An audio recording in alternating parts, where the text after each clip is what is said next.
Las voces de los verdaderos protagonistas. En Voces RCN. Verdaderos protagonistas son los invitados a este programa, a Voces RCN, esta noche.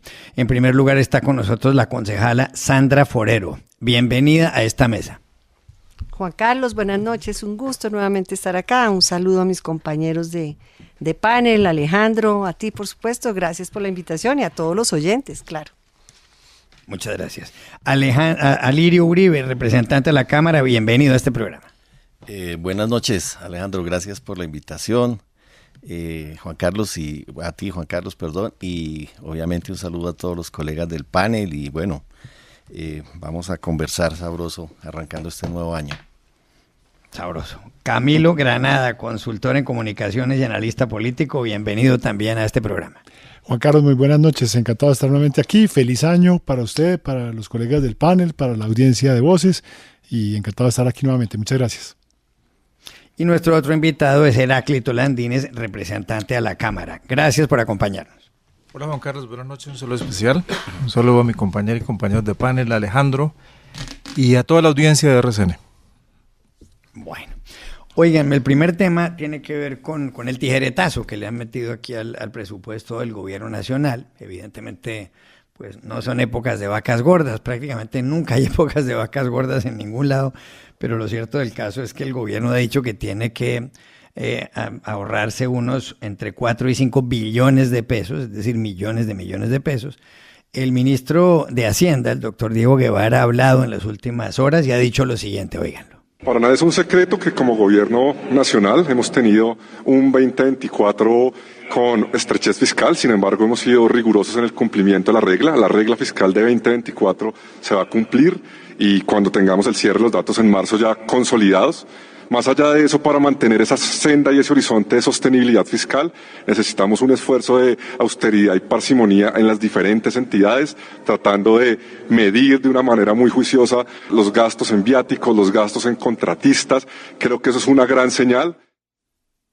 El gobierno ha publicado un documento de 10 páginas donde dice, por ejemplo, que solamente deben celebrarse los contratos que sean necesarios en determinadas entidades, que hay que los empleados que trabajan con el Estado por contratos de prestación de servicios recibirán malas noticias porque algunos de ellos pues tendrán que salir, no se van a poder celebrar nuevos contratos que tengan el mismo objeto de aquellos que estén vigentes ya y demás.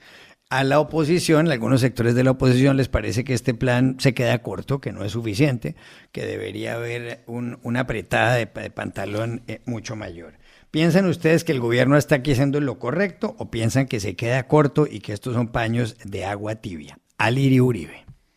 Bueno, yo lo primero que debo reconocer es que ha sido muy difícil la situación para este gobierno por todos los pasivos que se traían, por toda la deuda. Este gobierno no se ha endeudado, lo que ha hecho es pagar la deuda de gobiernos anteriores, sobre todo de la fase de la pandemia. Este gobierno ha tenido que subsanar el tema de los combustibles y meter una cantidad de billones de pesos a esos temas. De manera inexplicable e irresponsable, el Congreso no aprobó el año pasado la ley de presupuesto, no aprobó tampoco la ley de financiamiento. A pesar de eso, pues se ha logrado reducir la inflación, se ha logrado respetar la regla fiscal, se ha logrado pagar muchísimas deudas que tenía el Estado. Y obviamente este anuncio de austeridad debería ser un anuncio de todos los gobiernos. Obviamente estamos forzados por una situación precaria, de alguna manera como también de un poco de boicot hacia las finanzas públicas. Yo creo que el Congreso ha actuado más contra el país, contra los colombianos, que realmente de manera seria y de manera responsable. Por lo tanto, el gobierno debe tratar de hacer una política de austeridad como lo ha planteado, sin afectar el gasto social y tratando de mantener las políticas sociales de este gobierno. Yo creo que el presidente ha sido claro, también el ministro, en el sentido de que se van a tomar medidas, se va a hacer un plan de choque frente a esa realidad fiscal, se va a insistir en una ley de financiamiento en este año 2025 y yo creo que esperaría que el Congreso y la clase política fuera más generosa frente a las medidas que se han tomado. Yo creo que la política de este gobierno en materia macroeconómica ha sido pues una fortuna para el país.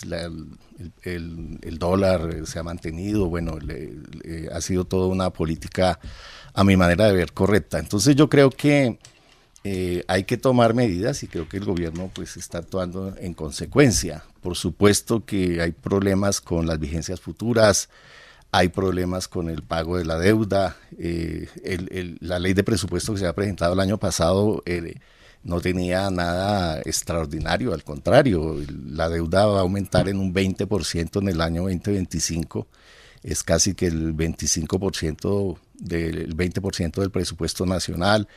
Entonces, esa es la realidad y se van a tomar medidas y esperamos que la gente también pague impuestos. Yo siento que ha habido problemas también de recaudo fiscal, que hay evasión, que ha habido problemas con algunas entidades que no han pagado impuestos de manera adecuada. Entonces, todo esto pues son problemas que hay que sortear, pero que dejan un tufillo realmente de boicot a las políticas de este gobierno. Y obviamente las reformas sociales y las políticas de cambio necesitan recursos.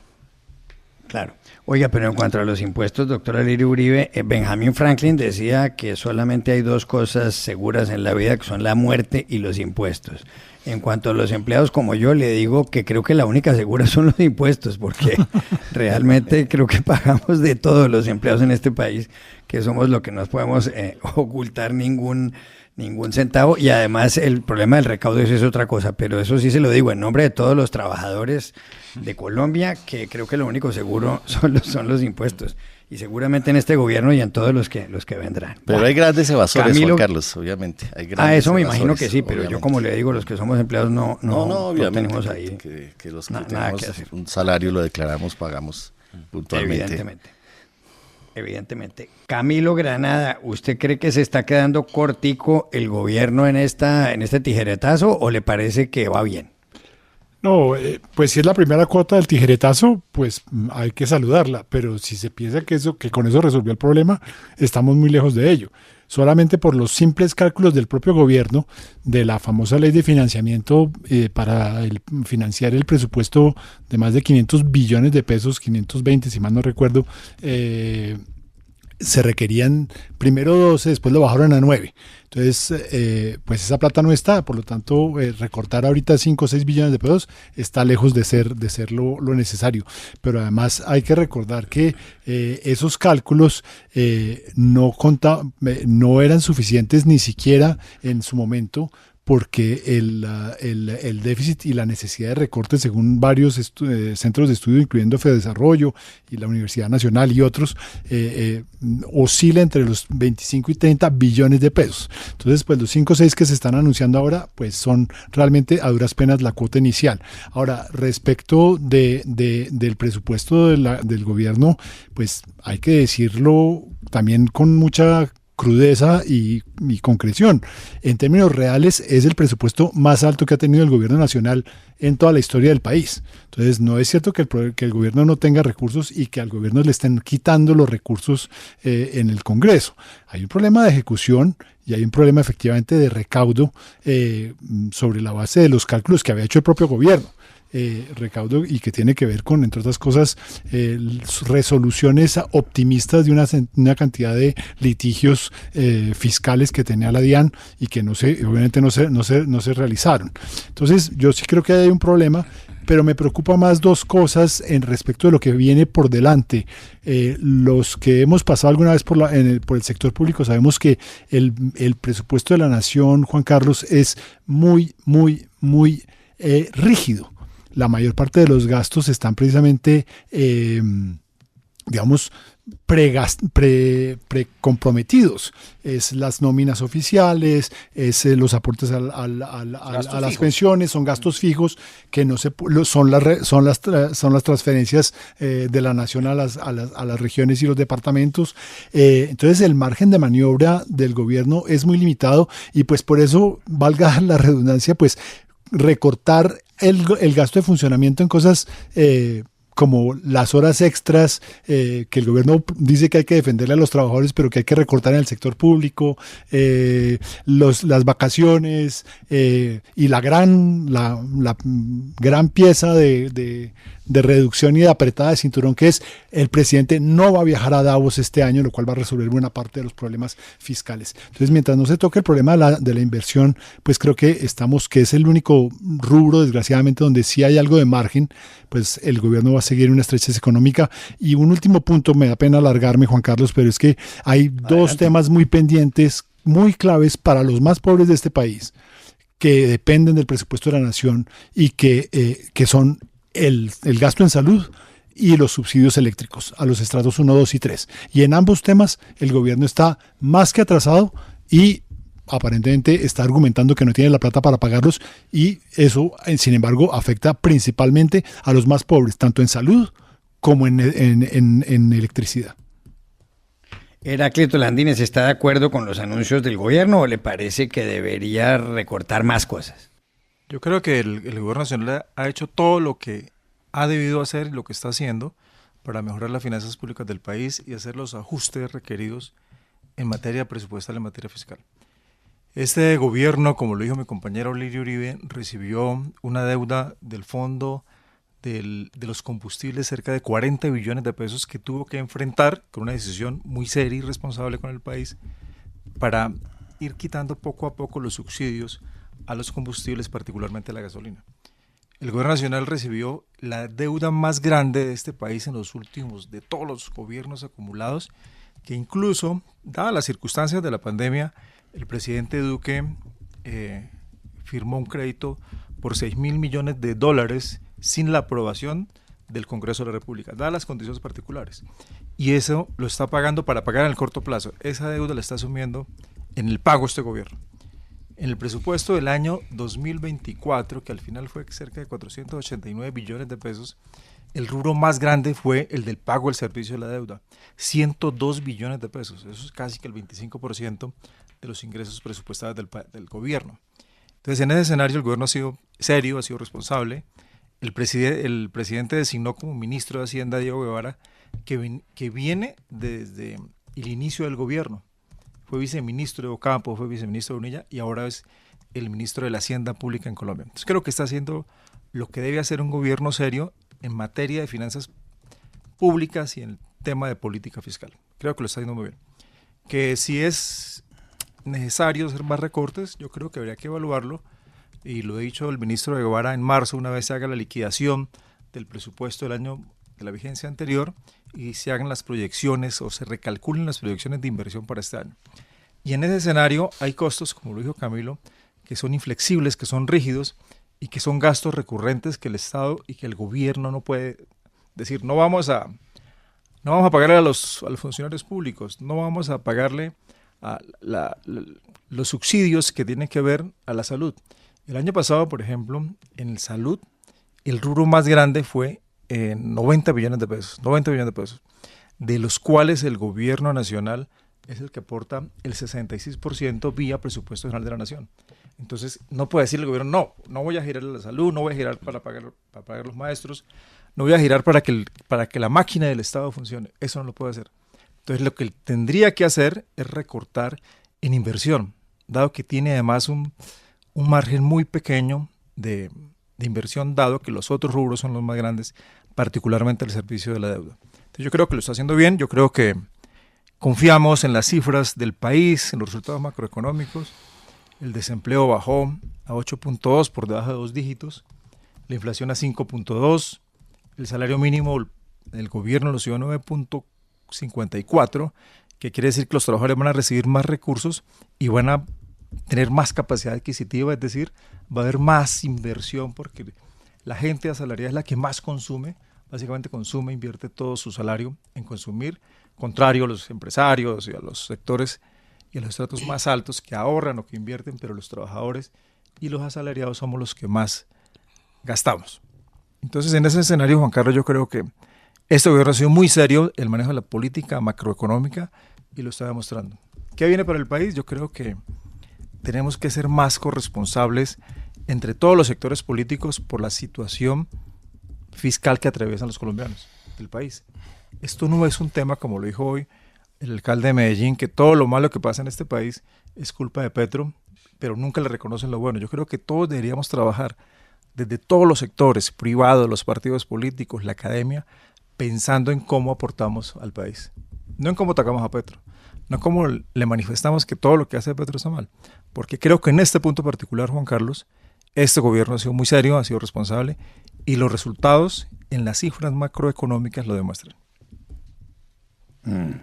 Sandra Forero, ¿está de acuerdo con Heráclito Landines?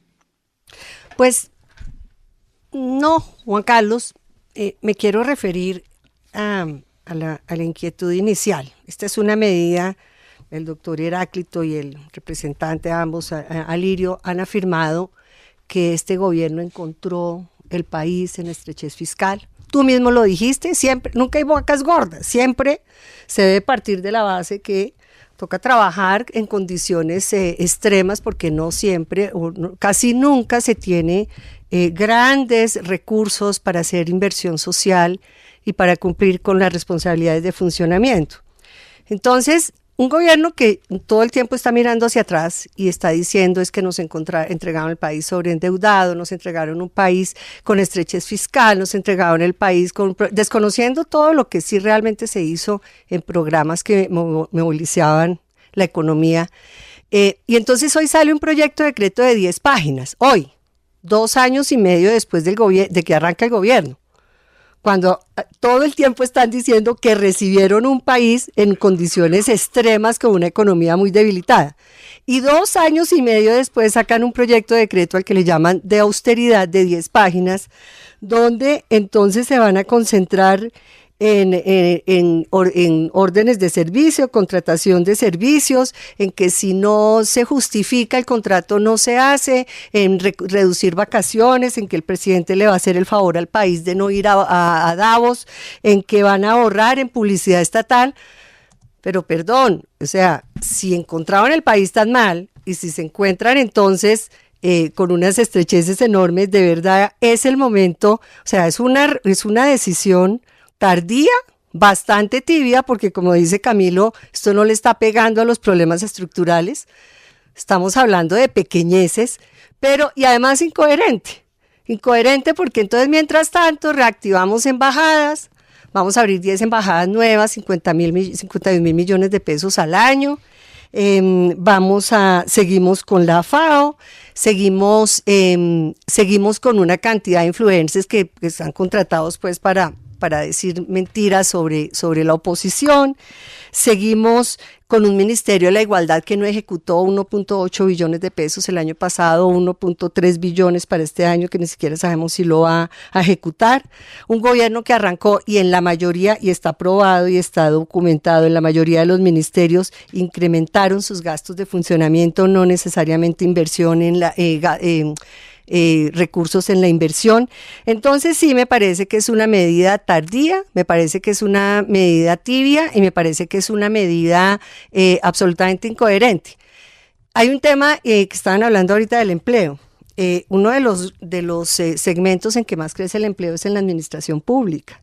Entonces, si ahora lo que van a decir es, entonces ya no contratemos, ahí no va a haber crecimiento del empleo, porque el empleo está creciendo en esa administración pública, no en los sectores. El sector de construcción se está perdiendo, acá en la política de vivienda, en comercio sigue cayendo, la industria sigue decreciendo. Entonces, eso es mirar un poquito a medias que los elementos macroeconómicos van bien, cuando realmente cuando uno desglosa qué es lo que está pasando en empleo, y si lo que van a empezar a atacar ahorita, es decir, ya no va a haber más contratación desde la administración pública, pues hasta ahí nos van a llegar las cifras de empleo. Pero me quería referir exactamente a la medida, Juan Carlos, que era como la primera inquietud que tú planteabas. Me parece infinitamente tardía, tibia, incoherente y además en este momento cuando la mayoría de los sectores productivos, que es donde realmente podemos avanzar, ni siquiera se hace un comentario a eso, sencillamente plan de austeridad para salir en una foto que no va a resolver el problema estructural que tenemos. Bueno, vamos a una pausa y ya regresamos, 7:53. Continuamos En Voces RCN.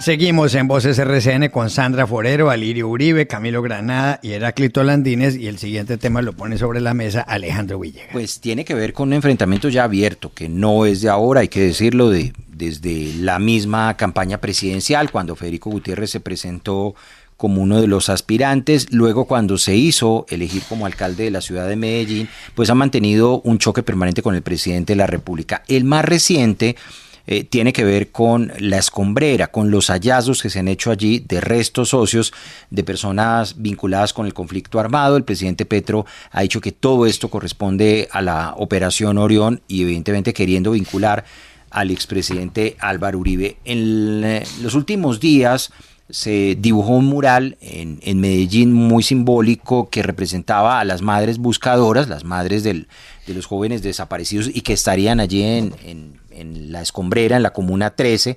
El alcalde Federico Gutiérrez el fin de semana decidió pintar esos murales, considerando que eso en absoluto era un arte. Esto fue lo que dijo el alcalde Fico Gutiérrez en torno a esa decisión.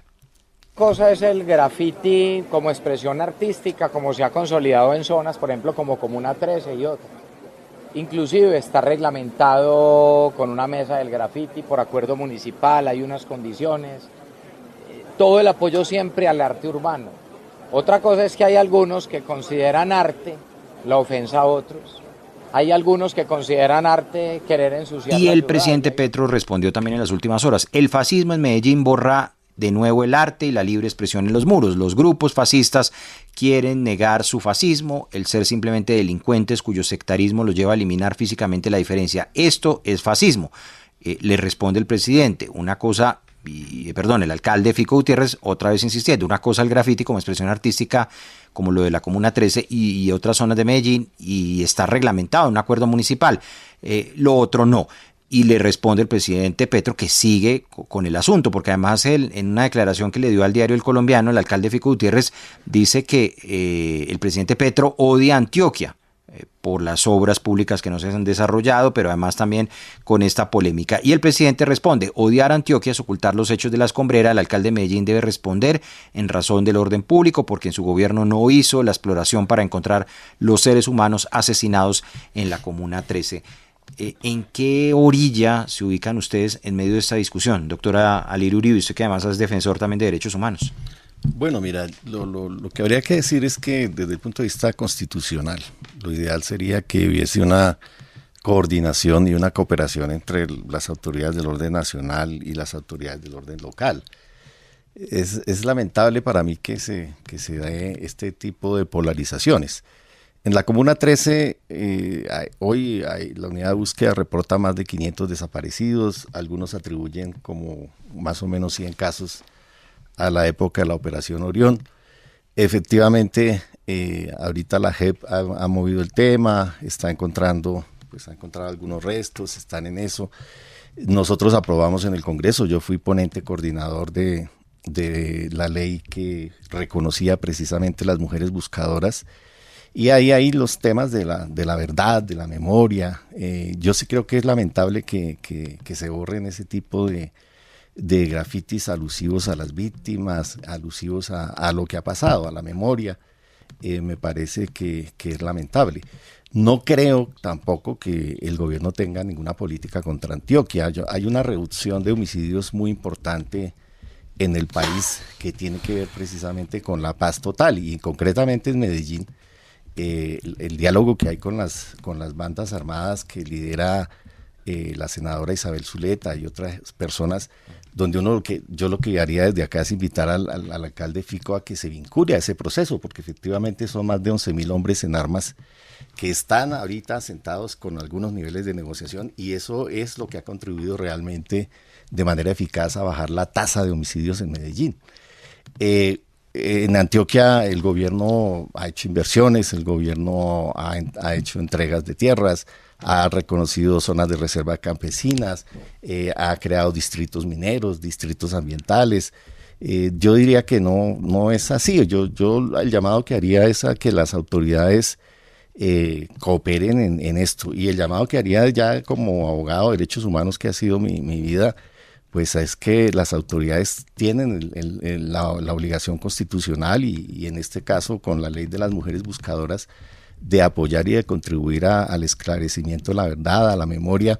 Yo lamento que esta búsqueda de la verdad de las víctimas se politice y se utilice por un sector u otro sector. Yo creo que el país está en mora de reconstruir la historia, la verdad y dignificar la memoria de las víctimas.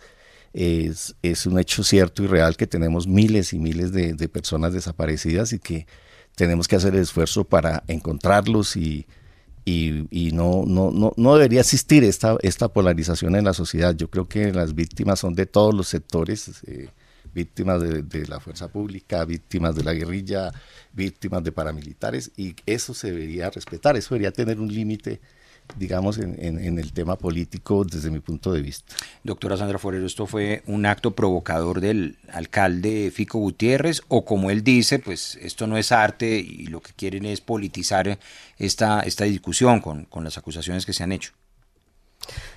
No, yo creo que el alcalde Fico está actuando legítimamente, buscando que realmente, porque él no se está refiriendo al acto en sí de todo lo que se está haciendo en la escombrera.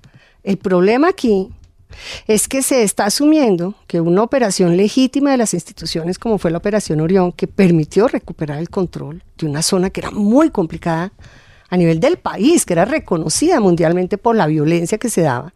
Entonces ahora se está tratando, que eso es lo que cuando hablan de verdad, es cuando uno dice, hablemos de la verdad objetivamente, pero no pueden decir que entonces lo que está pasando ahorita, o algunos elementos, o que se están encontrando cosas ahorita, es necesariamente el resultado de una operación interinstitucional a nivel nacional, de gobernación y de ciudad, para recuperar una zona que estaba sin ley, absolutamente desamparada a las personas que viven ahí. Entonces ese es el primer elemento. Entonces, ahora, y volvemos a lo mismo, vamos a hablar de la verdad, entonces sacamos unos grafitis que no necesariamente están correspondiendo a la verdad, y por lo tanto el alcalde dice, oiga, no usen esto, que es arte, para hablar de no verdad. Y eso es lo que está haciendo el alcalde. Yo no creo que se esté haciendo nada distinto a decir, oiga, hagan grafitis, es una expresión cultural, pero no la usemos para hablar de no verdades. Y entonces aparecen cosas como unas madres que están buscando, entonces se empieza a revolver todo, a politizar todo, a atacar a unas madres o a decir que es un ataque contra unas madres, pero es que quienes iniciaron fue antes de esto, cuando se empieza a hablar de Operación Orión. Entonces uno dice, bueno, entonces hablemos de la verdad, entonces ahora busquemos las madres de los 18,000 niños que ya acaba de decir la JEP, que fueron reclutados, torturados y violados por las FARC, y entonces permitamos que eso también se vuelva expresión y arte. No, es que el tema es que se empieza a politizar todo este proceso, y yo pues tengo que decir que tengo serias dudas siempre de algunas decisiones y algunas definiciones de la JEP como la verdad. Entonces yo creo que el alcalde legítimamente está diciendo, no es por ahí. Ahora, una cosa que a mí sí me sorprende, y lo tengo que decir pues clarísimamente, un país que está plagado en este momento de narcoterroristas, que es con los que habla el presidente. Un país donde, ustedes vieron los cuadernos que encontraron hace 2 días, volvió el reclutamiento de niños y de niñas por la guerrilla. Un país donde ya arrancó el 2024, ahorita estábamos hablando acá, hablando de que ya estamos a 13 de enero, pasa muy rápido y ya tenemos la primera masacre. Y el presidente tiene tiempo de ponerse a pelear con un alcalde que porque el grafiti, hombre, se le está saliendo al país de las manos desde el punto de vista de seguridad. Esa sí es una verdad, porque es que el tema es con hechos y con cifras. Entonces, empiezan a generar una cantidad a politizar unas situaciones que inició dando culpabilidades a una operación que fue legítimamente hecha por la institucionalidad de Colombia, y la están volviendo el problema central y eso usándolo para hablar de una verdad que no es verdad. Pero claro que de todas maneras sí hubo unas demostraciones de unos desaparecidos y unas violaciones a los derechos humanos por las cuales respondió el general Montoya o fue sentado en el banquillo. Entonces, hay sentencias como hay condenas, pero entonces hoy la discusión, miren ustedes en lo que va la discusión de una cosa que es mucho más grave, es un mural. A eso es a lo que me refiero. El presidente lleva cuántos trinos hablando del mural y hablando del fascismo, y entonces, ¿y dónde está la verdad? Y un país que en este momento, a mí una cosa que, de verdad, Alejandro, me parece que acá se volvió a hablar del reclutamiento de niños y de niñas como si fuera, como si fuera un deporte nacional. Es que es de las cosas más infames que hay. Pero para eso sí no hay tiempo. Hay tiempo para pelear con el alcalde de Medellín, que sencillamente está diciendo, no usen estas actividades artísticas para desinformar. Le está diciendo. Entonces ustedes me preguntan, ¿de qué orilla está? ¿Más de qué orilla está? ¿Más de qué orilla está? Mira lo que decía el graffiti, decía, las cuchas tenían razón. Son las abuelas, las cuchas son las abuelas de la Plaza de Mayo, que es el símbolo de las mamitas buscando sus hijos desaparecidos. Eso no está ofendiendo a nadie, ese era el graffiti. Las cuchas tienen la razón. Pero ustedes de verdad creen que la discusión en Colombia ¿Tú crees que las cuchas que buscan los desaparecidos no tienen la razón? Pero ahorita la discusión en Colombia debe ser un graffiti. Yo creo una cosa, yo creo que para este debate... Miren ustedes dónde va esto. Miren ustedes dónde va esto, que fue la primera la pregunta para de este ustedes. debate yo creo que la discusión no es un tema estético sobre un graffiti, es sobre el simbolismo que significa acallar a los que protestan por unas masacres, por una desaparición en este país. Sí, pero es que arrancó en un proceso que fue legítimo. Yo creo que si el señor Fico Gutiérrez fuera alcalde de este pueblo del País Vasco que pintó Picasso, el Guernica. El Guernica, de la masacre del bombardeo. Es el cuadro de Guernica sobre el bombardeo de la aviación nazi en 1937 contra Guernica. Exactamente. Picasso, cuando estaba en París, le contaron lo que había pasado. Es más, el corresponsal del diario Financial Times y Picasso en su estudio produjo ese cuadro que se exhibe en el Museo Reina Sofía de Madrid. Así es. Y entonces Fico diría, no, es que ese cuadro no va con la estética del País Vasco, es que no pueden poner eso, busquen una cosa mejor, busquen una cosa mejor. El tema es el significado simbólico de ese cuadro para la Guerra Civil Española y para la masacre en el País Vasco. Entonces yo creo que en este país tenemos que tener conciencia de que pasó algo como pasó en Medellín, con la Operación Orión, con paramilitares que fueron llevados por el ejército colombiano a señalar a algunos otros colombianos para que los desaparecieran. Entonces, ¿qué pasó ahí? Y hay condenas en Colombia y en el mundo sobre ese tema particular. E incluso un general de la República tiene que responder por eso. Entonces, yo creo que los colombianos no tenemos que obviar esas discusiones.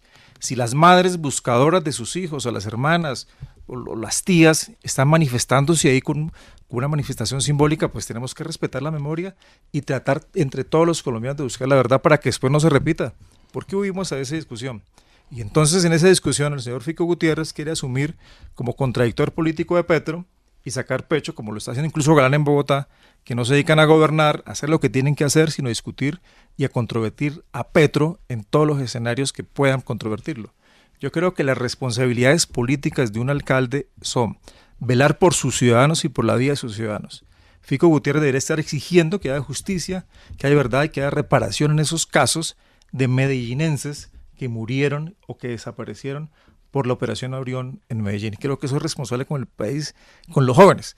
Pero además lo que está haciendo, lo que va a tener resultado en Medellín y en todo el país, es que jóvenes irreverentes, porque los jóvenes tienen que ser irreverentes, salgan a hacer esas manifestaciones. Entonces los jóvenes de Cúcuta, los jóvenes de Villarrosario y de los patios, que salgan a manifestarse con el arte o con cualquier otra actividad para mostrar lo que hicieron allá, tirando colombianos vivos a hornos que quemaban ladrillos, a hornos para que se murieran ahí calcinados. Imagínense esa salvajada que cometieron allá el Iguano y los paramilitares y otros en complicidad con agentes del Estado. Entonces creo que esas manifestaciones artísticas son simbólicas.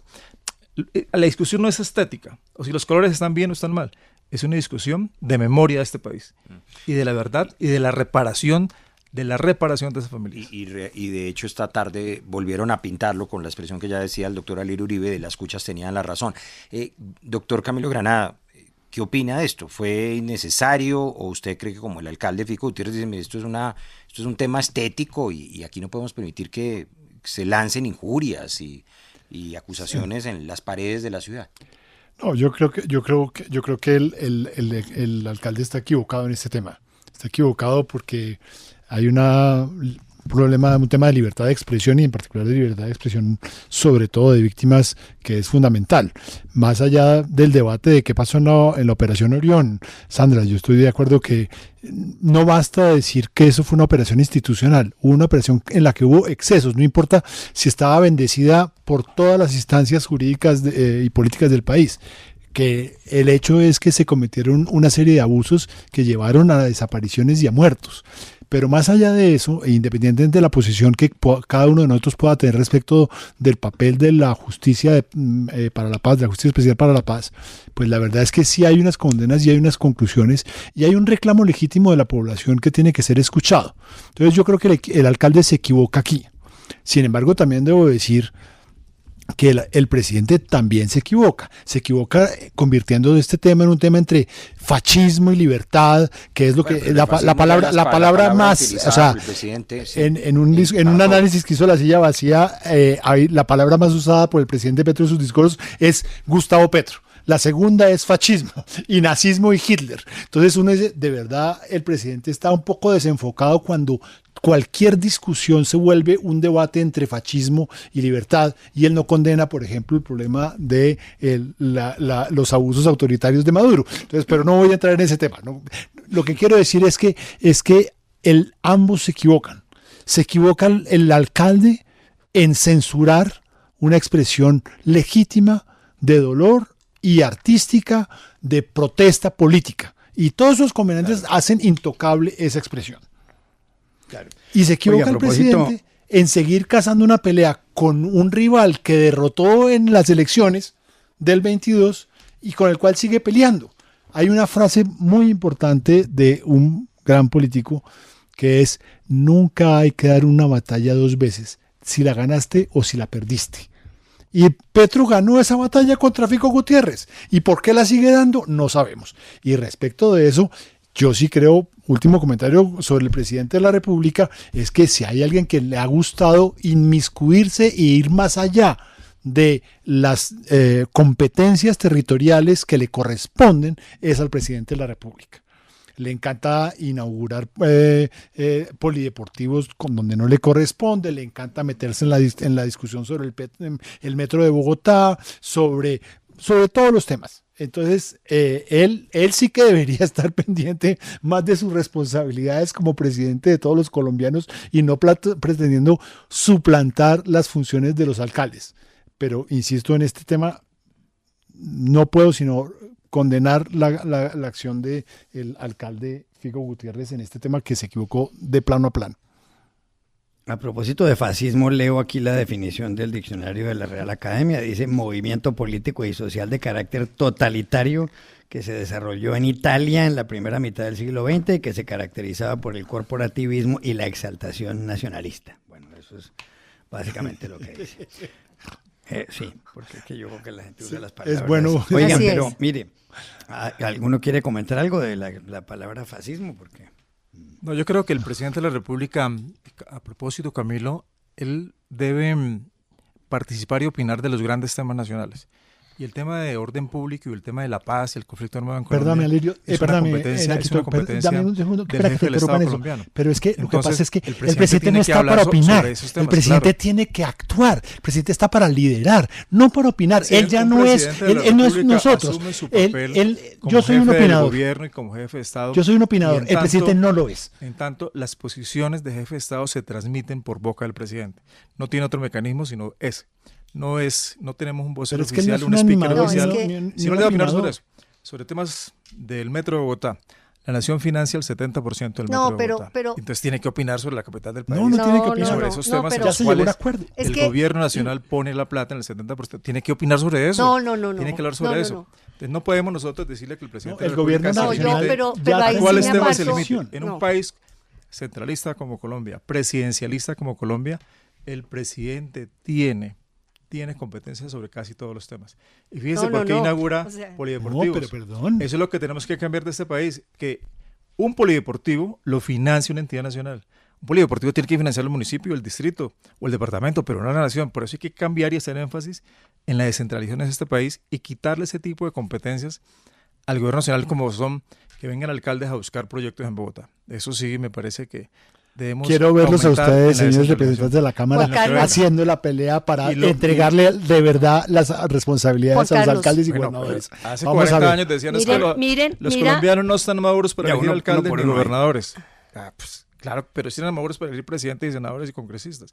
No, señores, creo que debemos confiar en los colombianos y poco a poco madurarán la cultura política para elegir bien en los territorios alcaldes y gobernadores. Creo que debemos acabamos de aprobar una reforma constitucional. Y la reforma se aprobó para eso. También. Pero no para las competencias, para pasar la plata, pero no las competencias. Ese es el problema. Por eso les digo, a ustedes los desafío, quiero verlos el día en que ustedes van a empezar a decir efectivamente, estas son las competencias que ustedes tienen que asumir. Nosotros no, y no lo van a hacer. Y el Congreso. No.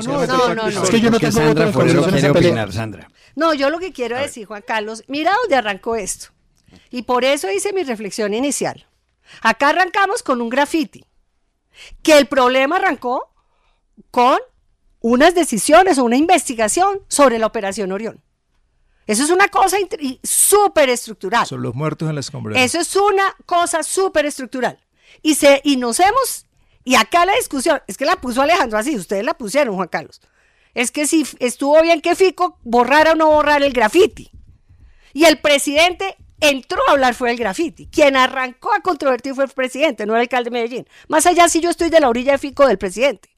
Y por eso dije, un país en el que ahora está aumentando el reclutamiento de niños y de jóvenes. El presidente lleva todo el día trinando sobre el trino. Y su mejor salida es decir que los fascistas del país no sé qué. A lo que yo voy es que el tema es más estructural, Juan Carlos. Y entonces, imagínense usted, a mí, una mujer, que acabamos de hablar de acá mientras estaba apagado el micrófono de los hijos, o yo hablé de mis hijos. Claro que una mujer que le desaparecen sus hijos sufre y le duele. ¿Cómo van a politizar eso? Es que a eso es a lo que se están dedicando. ¿O es que alguien le ha preguntado a las mamás de los 18,000 niños que reclutaron las FARC, violaron y torturaron, que si ellas no les dolieron? Pues a todas las mujeres les duele eso. Entonces lo que yo quiero llamar la atención y recojo lo que está diciendo Camilo Granada, ¿qué hace el presidente trinando sobre eso? Entonces yo pensé que esto iba a girar o a migrar a hablar de la relación con las regiones, porque que el presidente tiene una vaina con Antioquia, la tiene, pero también la tiene con Bogotá. Entonces miren lo que dicen los representantes, tal vez fue el doctor Heráclito. Entonces Galán tampoco gobierna. Porque entonces no deja que Petro se meta en Bogotá, acabe con el metro, nos vaya a poner en un apagón, no nos deja arreglar los accesos del norte y del sur a la ciudad, no podamos tener vivienda en Bogotá. O sea, entonces siga opinando sobre los grafitis, sígase metiendo en las competencias municipales y distritales y siga destruyendo las regiones. El problema de Petro no es con Antioquia, es con Barranquilla, es con Bogotá, es con muchas regiones a las que les ha hecho daño y pretende seguir haciendo daño. Yo creo que no podemos ser tan reduccionistas de endilgarle a Petro todas las responsabilidades por lo malo que pasa en el país. Nosotros hemos tenido un país con todos los problemas, con la violencia, con la corrupción acumulada de toda la historia. No podemos decir que todo lo malo que pasa en este país, que es que Petro no quiere Antioquia, que Petro no quiere la cosa, que Petro no quiere Bogotá. Las más grandes inversiones que se están haciendo en este país se hacen en Bogotá. Transmilenio y Metro de Bogotá, financiado con recursos de la nación, que el gobierno nacional ha seguido respaldando los créditos y haciendo los giros al distrito para que pague las inversiones. Lo de Transmilenio ya desapareció. En segundo lugar, las grandes inversiones que se han hecho en Antioquia, no solamente este gobierno, sino todos los gobiernos anteriores, son las más grandes comparadas con el resto del país. Las más grandes. El mejor sistema vial de este país lo tiene Antioquia y lo tiene el Valle del Cauca. Pero no gracias a este gobierno. Claro, pero eso es de este país. Y este gobierno nacional lo que ha hecho es seguir cumpliendo todos los compromisos de vigencias futuras para continuar con las inversiones públicas. Uno debería ir, por ejemplo, al departamento del Magdalena, la Ruta del Sol. ¿Hace cuánto estamos con la Ruta del Sol? Que incluso se vendió Se vendieron activos nacionales para meterle plata a ese negocio con Odebrecht, que hoy, ustedes saben lo que pasó con Odebrecht en Colombia y en el resto del mundo. En el resto de Latinoamérica hay ministros y hay expresidentes presos. En Colombia, ¿quién está respondiendo por la corrupción de Odebrecht? ¿Y cómo está la vía? Los que hemos caminado por esa vía, los que vamos en carro por esa vía, sabemos lo desastroso que es para este país y para departamentos como el Magdalena, como el Cesar, como Santander, como Norte de Santander, que tienen las peores vías del país. Entonces no vengan a decir que es que Petro no quiere Antioquia cuando el mayor número de hectáreas, Juan Carlos, de la reforma agraria se está entregando en Antioquia. Hoy, en Antioquia, cuando las mayores inversiones públicas respaldadas por el gobierno continúan y cuando existe, digamos, una decisión política del presidente de la República, por ejemplo, de respetar lo público, de fortalecer lo público, tiene que ver con inversiones en Antioquia.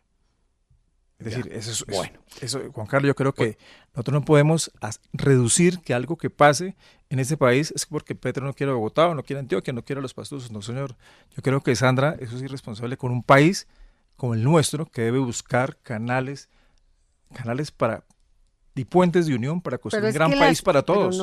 Pero no señalar al presidente no me diga de que es que odia cuando las cifras están ahí, o porque al gobernador de Antioquia le tocó hacer una vaca para poder acabar las 5, más allá de para eso sí sirven ustedes, para criticar si es legal o no, porque no le quisieron dar los recursos, porque el túnel del Toyo sigue frenado, porque la amenaza constante sobre el metro Bogotá, por qué no podemos tener en Bogotá. Yo los invito.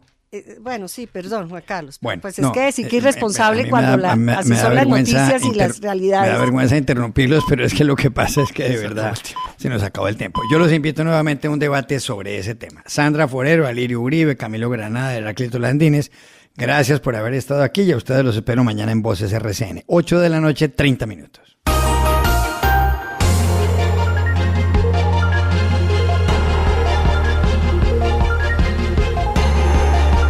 Voces RCN.